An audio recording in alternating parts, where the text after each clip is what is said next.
तो क्वेश्चन है example number 9। इसमें क्वेश्चन में गिवन है कि एक पॉलिनोमियल है 3x³ plus 10x² minus 9x minus 4 और इसका एक जीरोज गिवन है, एक जीरोज है इसका 1 और हमसे बोला गया है कि बाकी के जीरोज निकालिए।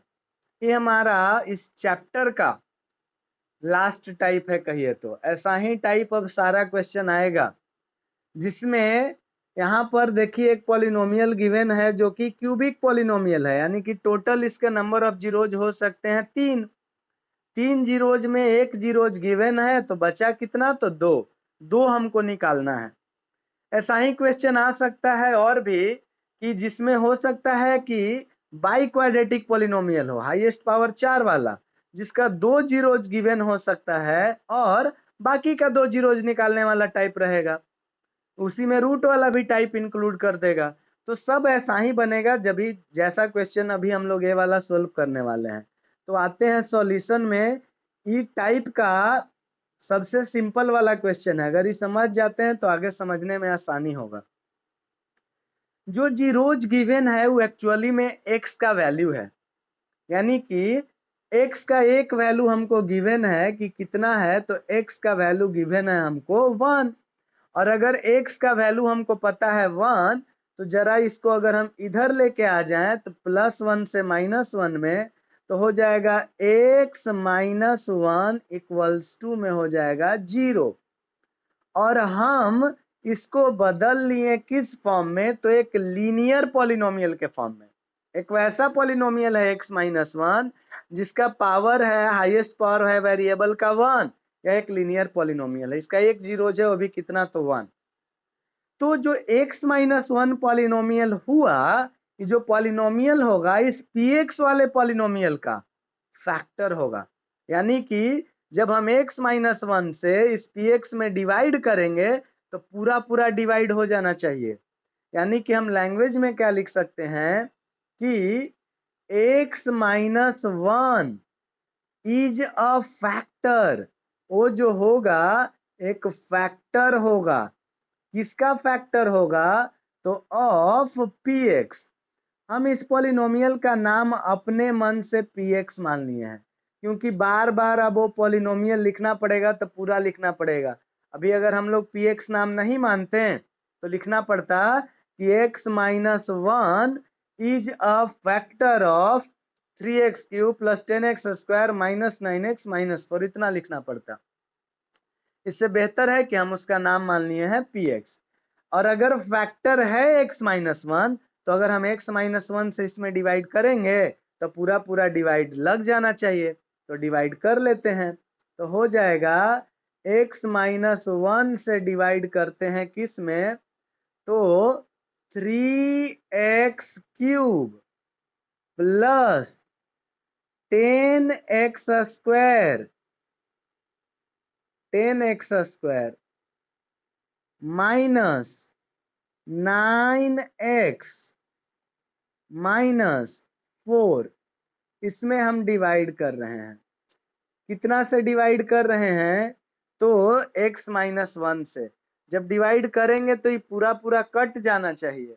और एक बात कि जब कट जाएगा वो पूरा पूरा, तो यहाँ पर जो पॉलिनोमियल मिलेगा कोसेंट में वह एक क्वाड्रेटिक पॉलिनोमियल मिलेगा, क्योंकि लीनियर पॉलिनोमियल से डिवाइड कर रहे हैं।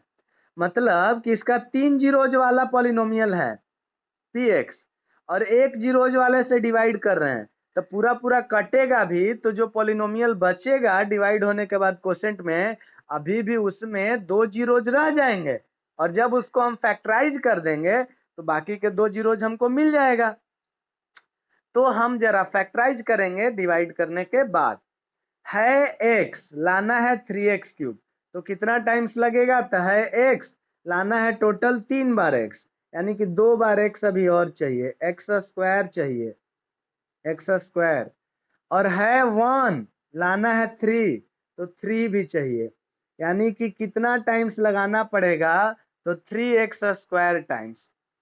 x से मल्टीप्लाई करेंगे हम लोग 3x² में, तो कितना हो जाएगा, x multiplied by 3x² equals to 3x³।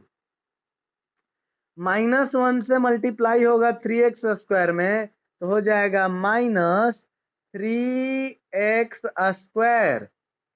एक लाइन छोड़िएगा साइन चेंज करने के लिए, प्लस है तो साइन चेंज होके हो जाएगा माइनस, माइनस है तो साइन चेंज होके हो जाएगा प्लस। 3x³ है प्लस में, 3x³ है माइनस में, ये तो हो गया कैंसल। प्लस में है 10x स्क्वायर और प्लस ही में है 3x स्क्वायर। और हम लोग सीखे हैं कि कभी अगर सेम साइन रहे तो ऐड हो जाता है, तो ऐड कर देते हैं जी। तो 10x स्क्वायर और 3x स्क्वायर मिलके हो जाएगा 13x स्क्वायर। साइन तो दोनों ही का प्लस है तो 13x स्क्वायर। प्लस ही में माइनस में हो जाएगा 9x, और माइनस में ऊपर से उतार सकते थे हम लोग 4, अभी अगले लाइन में कर लेंगे। तो है x, लाना है 13x स्क्वायर, तो 1 से 13 कितना टाइम्स लगेगा, तो 13 टाइम्स, यानी कि प्लस 13 टाइम्स। और है x, लाना है x स्क्वायर, यानी कि 2 ठो x लाना है, तो एक घट रहा है, यानी कि एक x और चाहिए हमको। तो कहने का बस मतलब हुआ कि x में मल्टीप्लाइड होगा 13x से तो हो जाएगा प्लस में 13x स्क्वायर, -1 में 13x से मल्टीप्लाई होगा तो हो जाएगा -13x। साइन चेंज करते हैं, प्लस में है तो हो जाएगा माइनस में, माइनस में है तो हो जाएगा प्लस में। सब्ट्रैक्ट कर लीजिए, 13x स्क्वायर प्लस में, 13x स्क्वायर माइनस में, हो गया कैंसल। माइनस में है 9x और प्लस में है 13x। हम बताए हैं आपको कि डिफरेंट साइन रहे तो सब्ट्रैक्ट करते हैं, और साइन किसका लिखते हैं, तो बड़े वाले का। बड़ा वाला कौन है, तो 13, 13 का साइन क्या है, तो प्लस, तो प्लस लिख लिए। और 13 में से 9 सब्ट्रैक्ट हुआ तो बच गया 4, और x का x तो बच गया 4x, और ऊपर से अभी बचा हुआ है -4, तो -4 उतार लिए। अब है x, लाना है +4x, यानी कि कितना टाइम्स लगेगा, तो +4 टाइम्स लगेगा। तो +4 टाइम्स लगा लेते हैं जी। तो x से मल्टीप्लाई करना पड़ेगा कितना में, +4 में। तो x multiplied by +4 equals to +4x, और -1 में मल्टीप्लाई होगा +4 से तो -4, प्लस है तो साइन चेंज होके हो जाएगा माइनस, माइनस है तो साइन चेंज होके हो जाएगा प्लस, और 4x प्लस में 4x माइनस में कैंसिल, -4 + 4 कैंसिल। बचा हमारा क्वोशेंट कितना, तो 3x स्क्वायर प्लस 13x + 4। हम आपको अभी बतलाएं कि जो आएगा यहाँ से डिवाइड करने के बाद वह भी एक क्वाड्रेटिक पॉलिनोमियल आएगा, और जो क्वाड्रेटिक पॉलिनोमियल आया यह भी px का फैक्टर होगा। यानी कि हम लोग लिखेंगे कि जो आया है कितना, तो 3x स्क्वायर प्लस 13x और +4, ये जो आया हमारा क्वोशेंट में, यह भी जो होगा ना, यह भी एक फैक्टर होगा। Is also a factor of fx, यह भी fx का, सॉरी px नाम माने हैं, px का फैक्टर होगा। और अगर फैक्टर होगा तो इसको फैक्टराइज कर लेते हैं। फैक्टराइज करते हैं, रिजल्ट में कितना दिया हुआ है, तो फैक्टराइज करना है हमको किसको, तो 3x स्क्वायर प्लस 13x और +4 को फैक्टराइज करना है। फैक्टराइज करते हैं ना, तो लिखेंगे मल्टीप्लाई करके लाना है 3 4 जा 12, फर्स्ट इंटू लास्ट कर रहे हैं, मिडिल टर्म स्प्लिटिंग वाला। तो मल्टीप्लाई करके लाना है 3 4 जा 12, और ऐड करके कांस्टेंट का साइन देखते थे यहाँ पर, कांस्टेंट टर्म का ऐड करके कितना लाना है, तो +13। मल्टीप्लाई करके 12 और ऐड करके 13 लगातार नंबर है तो अक्सर जो है नंबर और 1 हो जाता है रिजल्ट में। मल्टीप्लाई करके 12 लाना है और ऐड करके 13 तो 12 और 1, 12 में 1 से मल्टीप्लाई करेंगे तो 12 ही रह जाएगा, ऐड करेंगे तो 13 हो जाएगा और दोनों ही को रखना पड़ेगा प्लस में। तो लिखेंगे कितना 3x स्क्वायर, 13x को दो पार्ट में स्प्लिट कर देंगे हम लोग, कितना कितना तो प्लस में 12x और प्लस में 1x बोलिए या सिर्फ x बोलिए, तो 12x और x मिल करके फिर 13x बन जाता और प्लस में है 4 तो हो जाएगा इक्वल्स टू में कॉमन करते हैं अब। तो इन दोनों में कॉमन कितना है तो 3 कॉमन है और x भी कॉमन है तो 3x कॉमन हो गया, बचा कितना यहां से बच गया x प्लस यहां से कितना बचा तो 3 4 जा 12, 4 बच गया, x तो बाहर आ गया है, प्लस का प्लस प्लस कॉमन हो गया।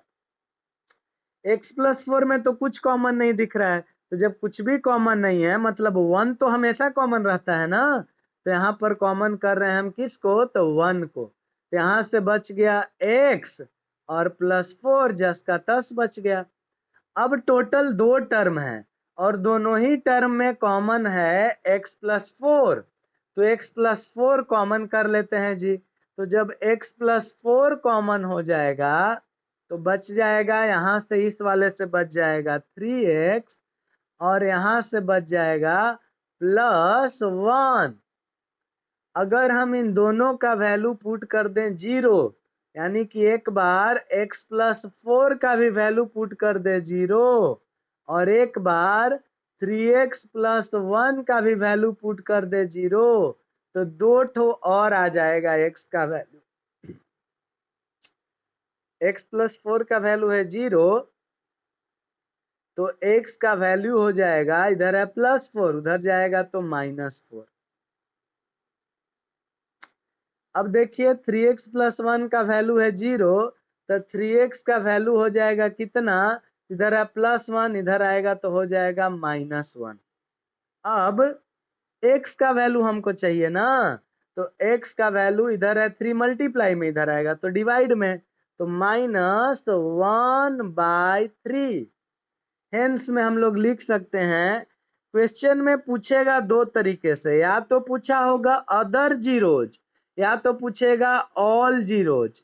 अगर अदर जीरोज पूछेगा तब जो नया वाला जो जीरोज क्वेश्चन में सोल्व करके आएगा बस वही लिखिएगा, लेकिन अगर क्वेश्चन में ऑल जीरोज पूछा है तो जो क्वेश्चन में दिया हुआ था एक ठो वो भी लिखेंगे और जो निकाले हैं 2 ठो वो भी लिखेंगे। यहाँ क्वेश्चन में पूछा है ऑल जीरोज, तो ऑल जीरोज में एक जीरोज क्वेश्चन में गिवन था कि वो है 1 तो वो भी लिखेंगे, और 2 जीरोज निकाले हैं खुद से, एक -4 और एक और निकाले हैं -1/3, तो तीनों लिखेंगे और यही हो गया हमारा रिक्वायर्ड आंसर।